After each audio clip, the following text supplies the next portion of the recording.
Hello and welcome to this week's edition of the Golden Gloves Chat Show. With me, as you can see in the studio, razor sharp Roarke Knapp. Roarke, congratulations once again. What a fantastic victory Saturday night. Palace Knights, you were brilliant at Empress Palace as the main fight of the night. I thought you were excellent the way you once again just demolished your opponent after a couple of rounds. Przemyslaw Zysk from Poland, never been stopped before, and you're all over him. I don't think he even lost the round. Talk to us about how you felt in the fight. Yeah, I'm just happy to get the victory. Obviously a knockout is definitely a bonus. But I felt good going into the fight. I trained hard. I was actually training for quite some time leading up to that fight, even before training camp started. So leading to the fight, I was fit, I was ready. I was ready to just handle my business and do what I needed to do. First round went and I felt good. I felt standard fight procedure, obviously settling in, finding my rhythm. Which was a little bit tricky to find my rhythm against him, just because of his height and he's quite lanky and awkward. He had a bit of an awkward style, so it took me a couple of rounds to find my way, get my rhythm and zone in. And I feel like once that happened, the show was over. So I couldn't ask for a better result. Did you feel once you jumped on him, you hurt him, that the ref maybe let it go on a bit too long? I mean, he was complaining that the ref shouldn't have stopped the fight. But I think that's just the fighter's mentality. I mean, he was getting smashed at that time. Did you feel that if maybe let it go on too long? I definitely think that he could have stopped it. I honestly thought he was going to stop it when when my opponent tried to stand up and then fell over again. And I thought that was a clear indication that the fight should be stopped, but the ref let it go. I mean, it is international boxing, so I do understand that you want to give every fighter, every opportunity they can to fight back, which he did try to do, but there was no purpose behind it. It was just swinging away to try and stay active and, not throw punches. But once I had hurt him and staggered him, there was no ways I was going to let him breathe. And that's the thing, once you smell blood in the water, you gotta go for the kill, and that's what I did. Yeah, once again, a sensational victory. Taking out of the fight, looking back in the fight, I mean, you're 25 years old, so you're a work in progress. You've still got many years to improve. Is there anything that you can knock yourself on or think you need to improve, or are you very happy with your accomplishment? Absolutely. Every fight, there's always a critique. Room for improvement. Especially for this fight. It's funny you asked me that. I was actually talking to my team, Marco, Louis and Vusi, about things that I wasn't happy with and things that to the crowd looked fine and looked no issues, but to me I could feel, and I know, and my team also knows. Because you can see you're a perfectionist. You want to do everything properly. Absolutely, I genuinely do, and so I've spoken to them about the things that I want to work and things I wasn't happy with, just so that we work on it going to the next fight. It's not something that I have to think about or be concerned about. And of course, like I said, you're only 25 years old, so you are work in progress. You're working your way towards a world title fight. I wanted to ask you something that I really admire about what you do, and you need to have a great hand speed like you do. I see Ricardo Malajika does it a bit as well. That Sugar Ray Leonard stuff. Yes, yeah. Yes, I love it. I think you need to do it more, especially for this commentator. But I want to ask you from, and me even as an ex-fighter, would be an interesting answer from you. When you go into that mode of that fantastic hand speed, are you thinking anything specific? Are you thinking, I'm going to do this now? Or does it just come naturally, or what happens? I think that for me, it just comes naturally. If you try and you force it, it's not going to work. When you try and plan something, things don't always go to plan. So that just it's just a switch. Yeah, it's just a switch. Like it's also up to the cues that I'm getting and how things are going. And at that time when it happened in the fight, that was probably one of my favorite parts of the fight. I love it. The knockout. Yeah. Why don't you do it more then? I do it all the time when I'm training and you stuff do it like in sparring, of course. It's when I get comfortable. When I start to get comfortable in the ring, then I let my hands go a lot. Get comfortable more because it looks good. That, and there was also moments before that where I blitz combinations, and that's when I'm at my best. So that's one of the things I wanted to work on, and that I wasn't happy I didn't do enough of. So because it looks so good, and obviously, like you said, even you love it about yourself. Because I mean, Sugar Ray Leonard, you must love Sugar Ray. We all love Sugar Ray. That's how Sugar Ray Leonard beat the great Roberto Duran and Marvin Hagler and everybody. It looks flashy, it looks great, and it actually, everybody loves looking great. It actually serves a purpose. Yeah. It serves a purpose, and there's a reason behind why I did that. And as I said, Ricardo Malajika also is doing a bit of it that looks great. Yeah. So let's get straight back to that. Ricardo Malajika, your stable. Well, you guys had a triple.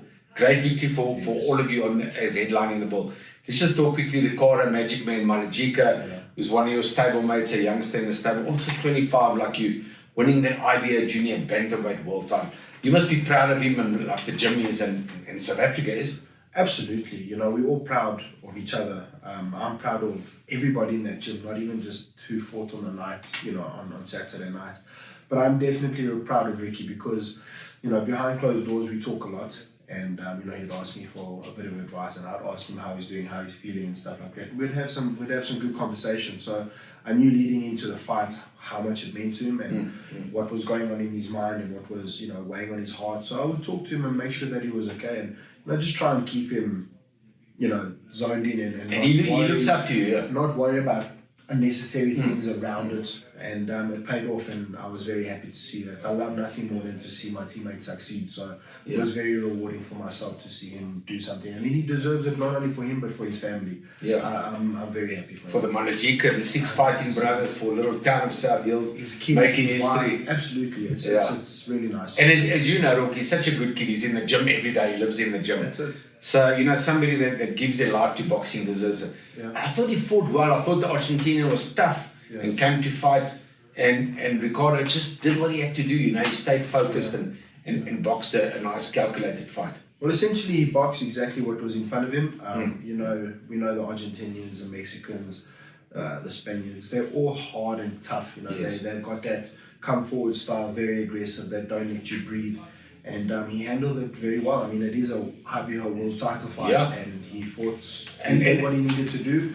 And absolutely. I mean, the guy was 16 and 1, so he was no slouch. He came out. If I'm not mistaken, he was also a former WBO world champion. If I stand under correction, so to get a win under his belt like that is only going to motivate him and you know, boost him to go to the next fight. So I can't wait to see what's next for him. So it's a nice for Ricardo Malajika winning an IBA world title, the first world champion in the gym, in fact, and the first of many. Hopefully, all you guys are going to be world champions. So we're all very proud of him. Let's talk Shavante Koopman. I mean, this man just came of age. You know, people were comparing your fights, obviously, with Tyson, which it's all different styles. Absolutely. And we knew Shavante could fight. You know more than ever. He's one of your sparring partners. He was 11-0, never lost a round as a pro. He's the quiet guy of boxing, you know, and he's very unassuming. So we didn't know really what he's got. He had to show in this fight with Tyson. And man, did he come to fight. Yeah, absolutely. Sure. Still waters run deep. I always say that with him. He's a very, very quiet, humble and relaxed and reserved guy. And as that saying goes, it's the quiet ones you got to watch out for. And I know. I mean, I've been in the ring with not Brandon. Even though I have been in the ring with Brandon, but Shavante during training camp. And especially during the training camp, I was talking to Vusi about it quite often. There was just something different about his aura and his energy. And it's a scary thing to see when someone is that quiet and laid back to see what they are capable of. And he handled business in emphatic fashion. And I'm over the moon for him. I mean, he's my stablemate. I'll always back him. And that's you're great sparring partners for each other. Hopefully, you both can become great world champions. That's it. And styles make fights. I mean, Brandon fought me. I've got a very different style to Shavante. My height plays a factor. There's a lot of things that play factors in fights. Of course. And it was just Shavante's night, and he seized the night and defended his SA title in good fashion. Yeah, for sure. Credit to both of them. I mean, Brandon stepping in the ring and doing absolutely nothing less than what he does, which is leave it all in the ring and then some, and giving the crowd one unbelievable unbelievable. Yeah, it was a good fight. It was an unbelievable fight. I didn't get to watch it as much as I wanted, just because I was getting my hand wrapped, and the way I was sitting in the dressing room, it was difficult to watch it. But I was getting feedback from who was in the dressing room telling me about it, and then I went and I watched it back after the fight, and hats off to both men. Yeah, for sure. What I must say about Shavante was, he obviously listened. I mean, I gave him a lot of advice in building up to the fight as well. But obviously, Vusi Matola and his team, he listened to them. And what he needed to do, which he hasn't done in previous fights, he's been a slow starter. And he needed to jump on Tyson, as you know. And he jumped on Tyson. I mean, he was electric from the word go. He just was a different guy. Definitely, there was a lot of incentive, I think, also for him to, he knew what was on the line. He knew the weight of the fight, and he stepped up to the plate.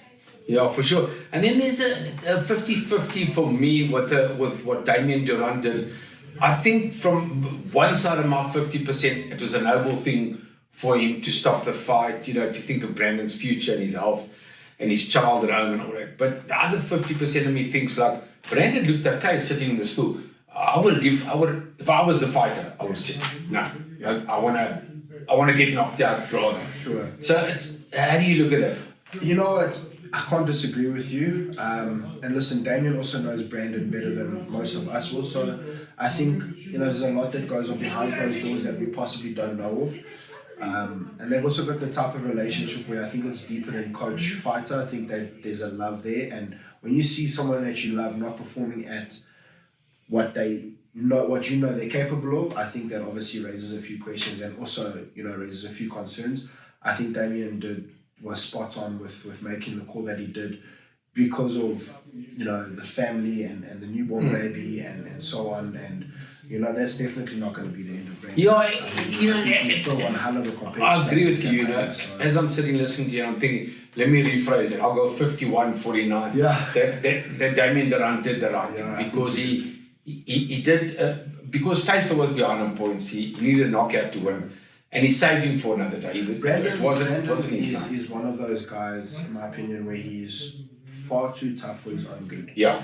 And it's a noble trait to have. And Damien Durant knows that. 100%. It's a noble trait to have, but it's also a very dangerous trait to have. It can be to your detriment. That's exactly it. So okay, so the right call, and I think it was so spot on. I'm going with it. Damien Durant made the right call. So he'll come back another day. I mean, as a trainer, I'm sure that's also a very difficult call to make in such a heavy fight like that, where you want your boy to have every opportunity. So again, hats off to the Taser camp and Damien for making that call, because that's a difficult call to make in a title fight. Well, the relationship, the relationship becomes so close between the trainer and the fighter. It's like your child. For the trainer, family. That's your child in there. And vice versa, you're looking up at your trainer as your father figure. Yeah. You got it with Vusi Matola and Mark as your manager. Definitely. And of course, that is the feeling. And Damien is a good trainer. So we're going that he made a good decision. Let's go to the next important thing. Your next fight on the 25th of November. We're announcing it now officially on our Golden Gloves website. You'll be Golden Gloves promoter Rodney Berman wants you to fight again on the 25th of November at Empress Palace against a guy called Kennel Golden Boy Bala from Australia, 15-1-1. He's only lost once, and the guy he lost to is George Kambosos Jr., who we know how good Kambosos Jr. is. He lost twice to Devon Haney, who's a terrific fighter. The big thing about it is we're going to talk going forward in the next couple of weeks. We're going to give you time now to prepare the next 2.5 months for the big fight. It's breaking news though that you'll be fighting Camille Golden Boy Bala from Australia on the 25th of November. But the biggest news is you're fighting on a tournament called Double Down at the Palace. Kevin Lerena will be the headliner. Kevin will be fighting for the WBC interim world title. And of course, Roarke Knapp will be the main supporting guy. And that'll be at Empress Palace on the 25th of November. So Roarke, thanks. Lekker talking to you, man. Always lekker chatting to you. Obviously, I'll see you in our gym. And I look forward to your next fight. And thanks for lekker chat. Me, Brian Mitchell, thanks for watching.